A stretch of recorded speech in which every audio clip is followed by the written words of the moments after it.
Today I'm going to be talking about how to import tasks from Microsoft Project into Project Insight. To begin, you're going to start on the task list for any given project. You're going to click on the Add Task button and click Import Tasks. Select Import from Project. You'll choose your file. For me, this is going to be software.xml. For upload type, you can select either Update Entire Project or only Add New Tasks.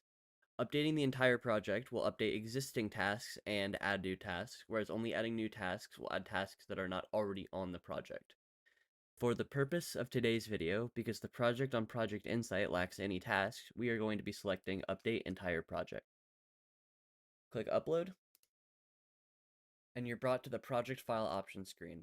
On the top of the screen, you'll see important information about the project file upload, and going down, you'll find yourself on the Task Assignment Mapping section. Let's go over the options. You'll see Import Microsoft Task Baseline Preview that allows you to import the Microsoft Project Task Baselines into your project. The second option lets you map specific tasks to existing Project Insight users.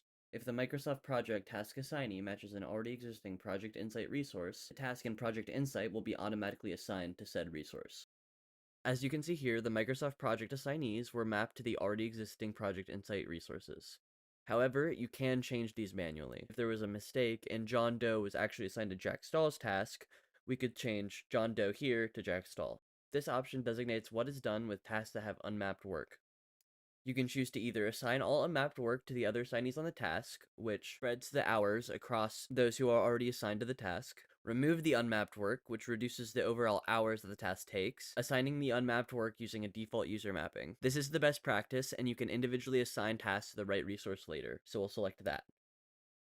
And we'll select the default user mapping as Jack Stahl. Next, we'll move on to the Resource Type Mapping tab. The Resource Type Mapping and Advanced Import Options tab are less frequently used, and the Resource Type Mapping tab specifically will only show up if you have the Resource Types add-on installed. Resource Type Mapping comes into play when you have generic types imported from Microsoft Project. These can be mapped to your custom resource types in Project Insight. Since we're not using any, we'll uncheck this.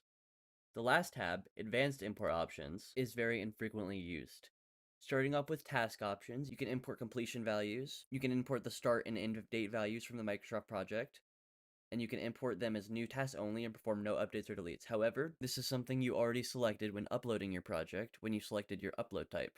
For us, this was Update Entire Project. Under project options, you can import the scheduled start date, the default work dates, and the non-default work days. However, this is not recommended. The final option is to save the current option as your default options for when you're importing Microsoft projects. This turns the options I currently have selected into a template and imports them every single time I'm importing a Microsoft project. So we'll click Save. And as you can see, the project has been imported into the task list.